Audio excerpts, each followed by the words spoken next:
Continuando con la unidad 5 de impuestos a la renta y el patrimonio, y ya visto los impuestos personales a la renta, vamos a dar continuidad a esta unidad.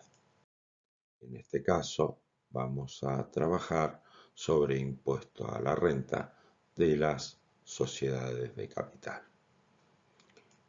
El impuesto a la renta de la sociedad de capital tiene la siguiente estructura. A los ingresos se le deben de traer todos los gastos necesarios para mantener la fuente de ingreso. Esto genera la base imponible, a la cual se le va a aplicar una alícuota uniforme y proporcional para todos los contribuyentes del 35%, y así se determina el impuesto. Es decir, en este caso no tenemos alícuotas progresivas, es una alícuota proporcional siempre del 35%, y va a estar sujeta justamente a los ingresos netos, es decir, aquellos ingresos una vez que se detraen todos los gastos necesarios para mantener esta fuente de ingreso. Es importante, dado que existe dentro del impuesto a las ganancias, impuesto a los ingresos, impuesto a la renta, como ya dijimos anteriormente,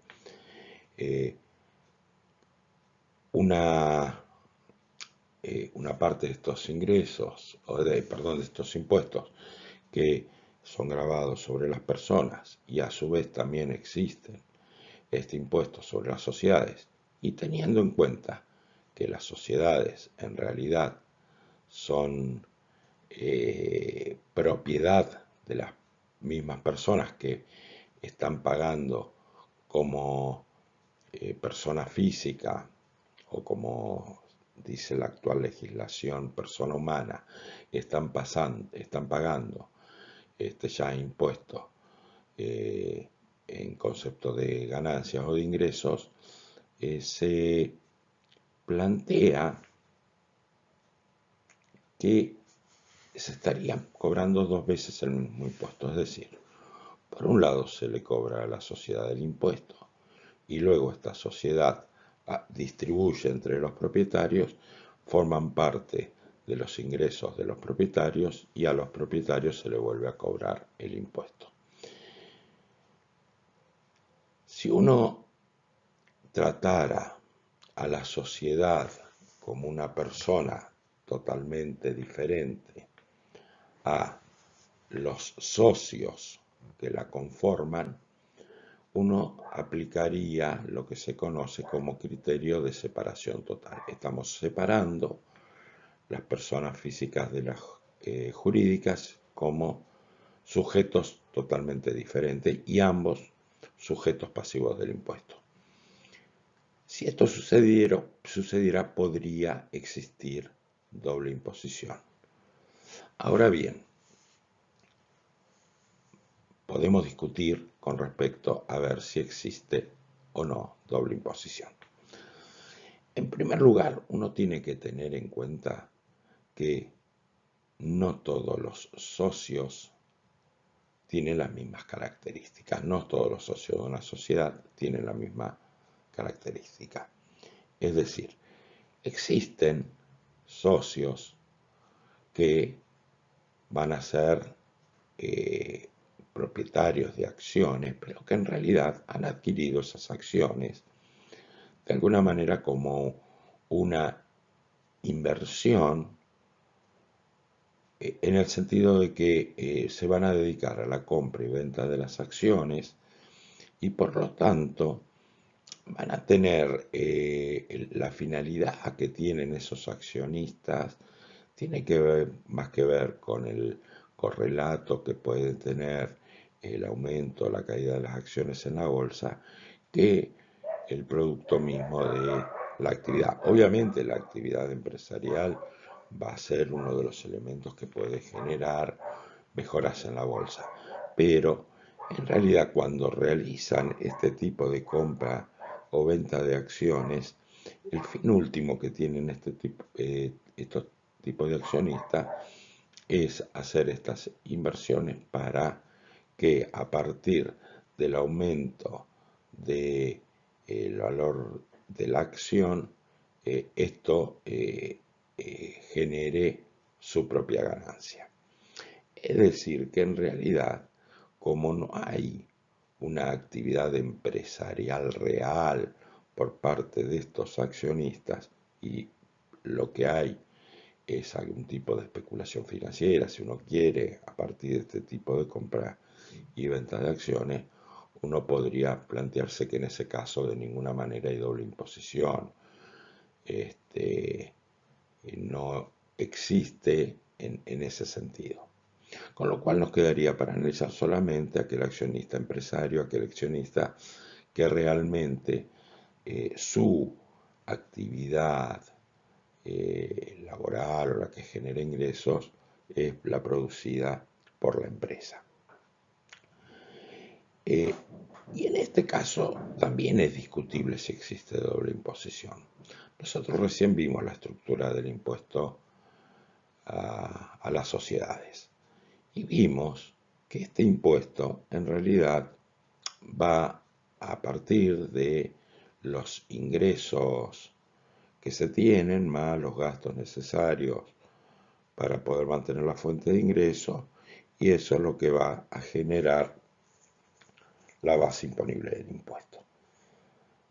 Ahora bien, el empresario, obviamente cuando realiza su actividad empresarial, ya sabe que hay un 35% de sus ingresos netos que va a pagar de impuestos. Por lo tanto, la mayoría de las veces, por no decir todas las veces, esto forma parte de los costos empresariales, es decir, que el empresario en el momento de decidir el precio de venta de sus productos va a tener en cuenta que va a tener que pagar el 35% del impuesto a las sociedades.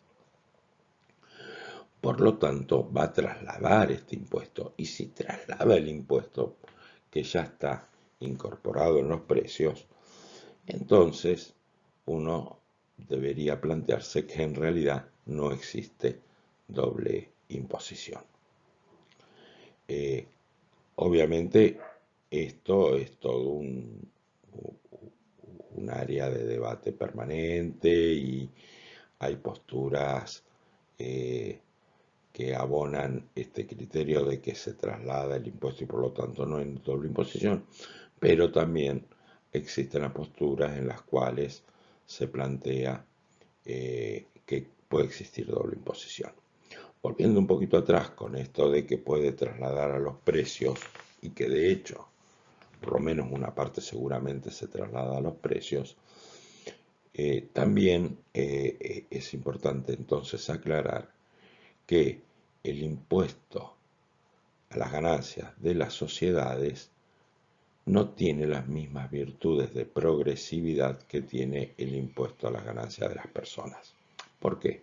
Porque si se puede trasladar, termina pareciéndose más a un impuesto al consumo, porque se le traslada a los consumidores, que un impuesto a los ingresos. Por lo tanto, el único impuesto o el mejor impuesto para tener una estructura tributaria progresiva son los impuestos a las ganancias, a los ingresos netos o a las rentas de las personas, que están grabando la característica de las personas físicas, dado que las sociedades tienen la posibilidad de trasladar el mismo. Bueno, volviendo a esta disquisición de la doble o no doble imposición, como les decía, hay algunos que no aceptan el criterio de que el empresario puede trasladar a precios y entonces se plantea que puede existir doble imposición y por lo tanto hay que buscar maneras de administrar este impuesto para evitar en forma parcial o en forma total la doble imposición. Y para ello ustedes lo tienen desarrollado con ejemplos numéricos también en la bibliografía básica. Existen diferentes criterios o formas de articular el impuesto a las personas y el impuesto a las sociedades. Una posibilidad es no grabando a la sociedad, y bueno, si no se graba la sociedad, obviamente no hay doble imposición, solamente estaría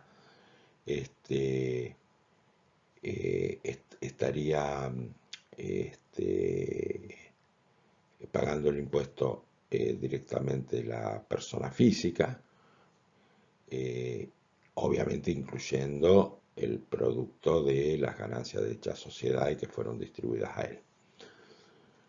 Otra posibilidad que es bastante parecida a la primera es la de integración total, pero en este caso en cabeza de el socio. El tema de la integración total en cabeza del socio, en realidad lo que el efecto es exactamente el mismo que no grabar a la sociedad, y lo que se realiza es eh, lo que se va a realizar en realidad es una detracción de los ingresos de la sociedad. Esta parte de los ingresos de la sociedad se van a incorporar dentro de la declaración de cada uno de los socios. Por lo tanto, ya se integra no solamente lo producido por otros niveles de ingresos, sino también por el de la sociedad en cada uno de los socios, y a partir de ahí se calcula el impuesto. En los efectos prácticos, la no grabar a la sociedad o la integración total en cabeza del socio va a tener exactamente el mismo efecto. La otra posibilidad es también la de integración total, pero en este caso hacer que la sociedad sí pague el impuesto y actúe como agente de retención. ¿Qué significaría esto? Que la empresa o la sociedad va a pagar el impuesto y luego la proporción de el impuesto de acuerdo al porcentaje de acciones que tenga cada uno de los socios va a ser tomado como pago a cuenta en el cálculo del impuesto personal. Es decir, se va a calcular cuánto debería pagar el socio en total del impuesto, pero se va a tomar como un pago a cuenta la parte que ya pagó la sociedad eh, eh, en concepto del impuesto a las sociedades. El efecto también es parecido, es similar, y también estaría salvando de alguna manera esta doble imposición en el caso que existiera. Y luego tenemos las integraciones parciales. Dentro de las integraciones parciales, el sistema más conocido es el sistema británico. ¿Cómo trabaja la integración parcial? Bueno, la sociedad va a pagar impuestos actuando como agente de retención, y el accionista va a tener un crédito fiscal. Pero solo este crédito fiscal va a ser por las utilidades distribuidas, no por el total de las utilidades. A diferencia del caso anterior, que se va a tomar este crédito por el total, ya sean que se distribuyan o no se distribuyan utilidades, en el caso de la integración parcial solamente se va a tomar el crédito por aquellas utilidades que se distribuyeron. Lo interesante de esta integración parcial, dado que se va a poder tomar solamente una parte de alguna manera va a influir en la determinación que tengan los accionistas con respecto a la distribución o no distribución de utilidades, dado que esto luego va a impactar también en, en el impuesto personal. Otra forma de evitar la doble imposición es la de deducir el dividendo como un gasto. Es decir, el tributo que va a pagar la sociedad va a recaer solamente sobre las utilidades retenidas y el dividendo va a quedar grabado en cabeza del accionista. Digamos que en este caso sería también parcial, pero con efectos totalmente contrarios al sistema británico. También va a tener va a tener efectos en la decisión de los accionistas con respecto a distribuir o no distribuir, pero justamente los contrarios a lo que generaría el caso anterior. Este método se torna bastante engorroso en el momento en el cual se deciden distribuir utilidades de ejercicios anteriores y que éstas ya hayan pagado impuesto en cabeza de la sociedad. Pero bueno, es otra forma interesante de evitar la doble imposición. Y por último, nosotros podríamos no gravar directamente los dividendos, que es el caso de la legislación argentina, y por lo tanto, al no gravar los dividendos, no existiría la doble imposición.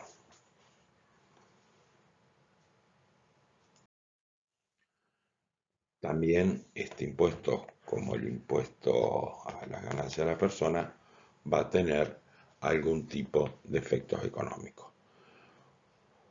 Puede tener efectos sobre los precios, y ya dijimos, existe la posibilidad justamente de que haya una traslación a los precios por parte de los empresarios, dado que existe, esto va a formar parte de sus costos y puede justamente generar un incremento en los precios producto del mayor costo que significa para el empresario tener que además pagar impuestos, y también puede llegar a tener algún tipo de efecto sobre los incentivos de inversión.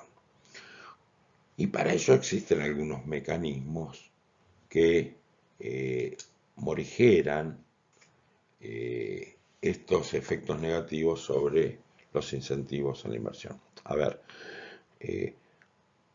cuando un empresario quiere realizar algún tipo de inversión, lo que va a tener en cuenta es cuál es el nivel de inversión que tiene que hacer y cuáles son los ingresos netos que va a tener en el futuro, con el valor actual obviamente para que sea comparable. Con lo cual va a ser un BAN o un TIR que calcule si realmente la inversión es viable o no es viable. Al tener un componente impositivo, obviamente este componente impositivo puede en forma parcial o en forma total, pueda generar de alguna manera menores ingresos futuros, porque parte de esos ingresos será para pagar impuestos. Por lo tanto, ahí podría haber un desincentivo a que hayan inversiones.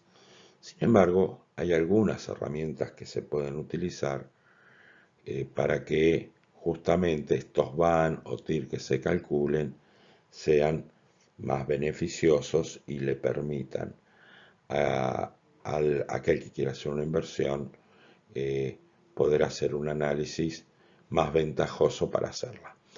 Y con lo que se puede trabajar es con el concepto de amortizaciones aceleradas. Al amortizar en forma acelerada, es decir, eh, eh, impositivamente permitir una mayor detracción en los primeros años o en forma totalmente acelerada en el primer año de esta inversión y tomarlo, digamos, como gasto necesario y por lo tanto este, formar parte de las deducciones, justamente esta amortización de la inversión, va a ser que obviamente los ingresos en los primeros años para el cálculo del impuesto eh, vayan a ser menores y por lo tanto se van a pagar menos impuestos en los primeros años y luego sí se van a pagar más impuestos en los últimos años. Pero en el cálculo del BAN esto va a hacer que el valor actual neto vaya a ser mayor y por lo tanto el análisis para poder realizar la inversión sea más favorable.